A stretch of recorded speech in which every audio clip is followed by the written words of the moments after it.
Adat Minangkabau hadapi tantangan abad ke-21 dan apa yang tak lapuk dek hujan, tak lakang dek paneh akan penuh tantangan untuk selanjutannya. Iko lanjutan 3 adat istiadat menyangkut seremonial. Menurut emat kami, adat Minangkabau yang menonjol bagi kita yang berada di luar Sumatera Barat adalah adat istiadat yang seremonial iko. Apakah itu? Adat perkawinan dengan tata upacara dengan segala perangkat yang wah, bahkan pada banyak keluarga walaupun dengan cara sederhana sekalipun.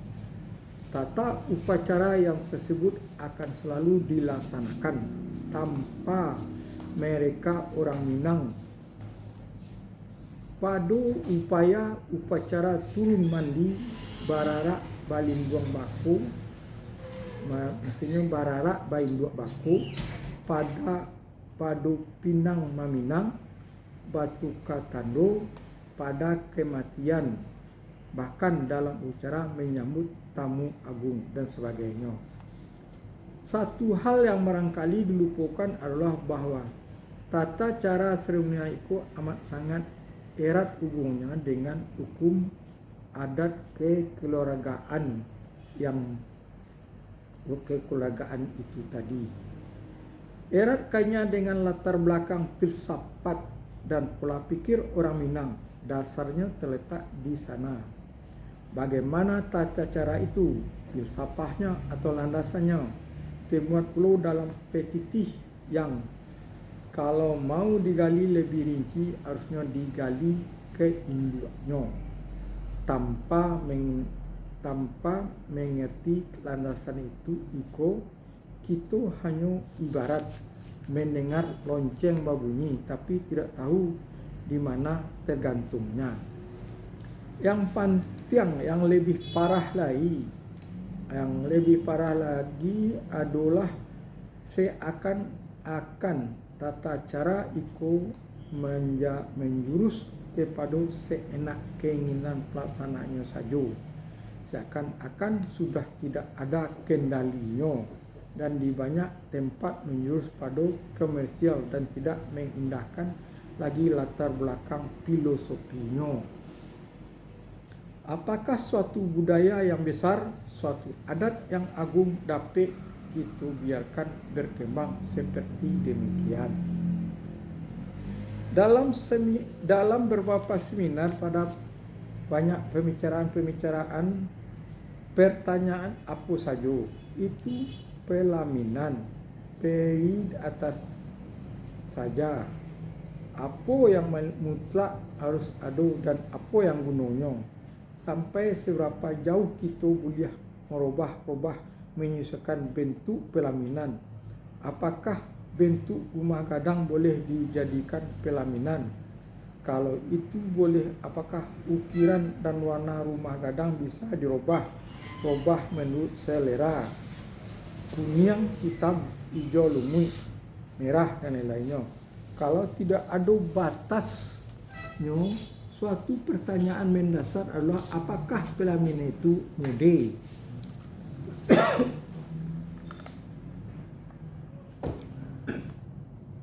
Sehingga tidak ada kaitannya dengan adat budaya Minang. Apa itu benar? Pertanyaan itu sekarang sering terlontarkan secara luas pada orang Minang di Sumatera Barat. Kami melihat tata cara seremonial itu termasuk salah satu identitas Minangkabau yang menonjol di rantau. Jadi perlu ada pegangannya, tidak hanya seenaknya saja. Kalau hendak diadakan perubahan dan penyesuaian, itu termasuk hal-hal yang perlu dilestarikan. Hal-hal yang merisaukan dalam melestarikan adat budaya Minangkabau. Abad ke-21 yang sedang kita hadapi itu adalah abad informasi dan komunikasi dengan teknologi yang semakin canggih. Orang akan tertarik mengenai sesuatu kalau informasinya lengkap. Orang akan menurut dan patuh pada segala ketentuan kalau informasinya lengkap. Jadi untuk tidak hanya mencari negatifnya saja, yang kurang adalah petunjuk tertulis, informasi yang lengkap berupa buku atau panduan tentang apa yang harus dihayati dan dilestarikan, termasuk bagaimana seharusnya bertata cara dilaksanakan. Tidak masuknya lagi hanya di otak dari mulut ke mulut, diotakkan dari mulut ke mulut saja.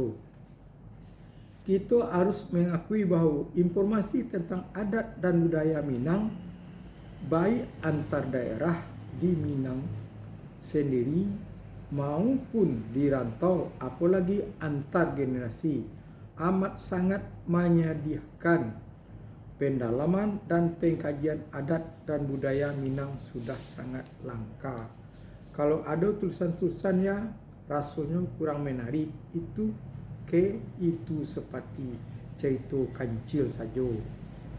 Dalam suatu pertanyaan dalam diskusi keluarga Baringin di Padang, seorang profesor yang datuk dan nenek mama mengakui bahawa terang kalau semasa beliau masih kecil ada diturunkan dari mulut ke mulut, sekarang kering sama sekali.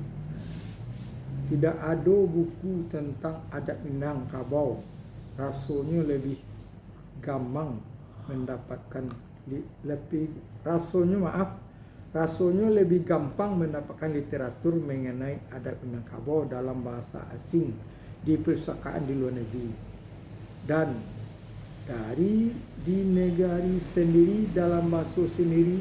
Bahkan telah pernah pemerintah daerah Sumatera Barat mengeluarkan perda adanya kurikulum pada sekolah terbentur tak ada buku dan tak ada pengajarnya. Sungguh tragis sekali. Suatu hal yang lebih tragis lagi adalah bahwa bagian terbesar dari toke penerbit dan percetakan di negeri itu berada di tangan orang Minang. Tapi justru buku mengenai adat dan budaya Minang yang kita butuhkan itu amat sangat langka. Ditambah lagi banyak tokoh-tokoh orang Minang yang masih super alergi membicarakan masalah Minangkabau, dihantui cara dan profesionalisnya. Hari depan adat Minangkabau ditentukan oleh siapa? Tanpa mengecilkan peran dan pengaruhnya 50% orang Minang yang umumnya terdiri dari manusia bantingan yang hebat-hebat yang ada di luar Sumatera Barat. Kalau kita membicarakan Minangkabau, membicarakan adat dan budaya kita toh harus bertumpu ke tanah leluhur. Yang jelas itu bukan masalah pemerintah, tapi peran pemerintah sangat menentukan. Dalam cerita kami melihat peran Lembaga Kerapatan Adat Alam Minangkabau yang ketuanya pada waktu itu adalah Gubernur Sumatera Barat. Kalau kini pihak dari bekas mantan wali kota Padang, yaitu Bapak Profesor Dr. Haji Fauzi Wahid Datuk Nansati. Daerah haruslah dapat lebih ditingkatkan. Di Padang ada yayasan dibantu hendaknya, ada pusat kajian budaya Minang dengan gedung dan fasilitas yang cukup defensif hendaknya. Apakah telah dimanfaatkan secara maksimal? Bagaimana agar lebih maksimal? Universitas Andalas dapat dimanfaatkan sehingga universitas itu mendapat tambahan misi khusus dengan penelitian dan kajian adat dan budaya Minangkabau. Dan juga ada satu lagi UMP, Universitas Negeri Padang, bisa dapat lebih khusus dalam penelitian dan kajian adat budaya Minangkabau. Banyak sekali yang perlu dikaji dan diteliti secara ilmiah. Banyak yang harus dipikir ulang dari banyak yang telah terlanjur dan perlu yang diluruskan. Banyak yang harus ditata kembali dalam kita menghadapi tantangan abad ke-21 itu. Banyak pula yang menyampaikan kepada kami, kata-kata pada masyarakat, mereka punya bahan ini. Bahan itu yang siap untuk diteliti lebih lanjut atau malahan siap untuk diterbitkan. Kesemua itu menurut kami harus berpusat dan memuara di ranah Minangkabau di negari leluhur. Mengangkat masalah menjadi kepedulian etnis Minangkabau baik yang ada di Sumatera Barat, apalagi yang bertebaran di mana-mana di jagat raya itu, akan menarik perhatian para penerbit orang Minang sebagai tugas mama untuk kampung. Nagari yang adatnya di samping dari segi bisnisnya sendiri cukup memberikan prospek, pula tidak tahu peran apa pula yang dapat disumbangkan oleh Gebu Minang. Dulu Gebu Minang, gerakan Gebu Minang kini kurang lancar nampaknya, agar gayung basambui dari orang rantau karena Gebu Minang rasanya kurang didukung generasi muda. Sedangkan dalam menghadapi isu itu, menurut hemat para cerdik pandai, warna adat Minangkabau masa depan akan sangat ditentukan oleh generasi muda masa kini. Para peserta, para peniniak mama, para niniak mama, para alim, para cerdik pandai hendaknya memikirkan perkembangan dan kemajuan Minangkabau untuk tantangan abad ke-21 itu.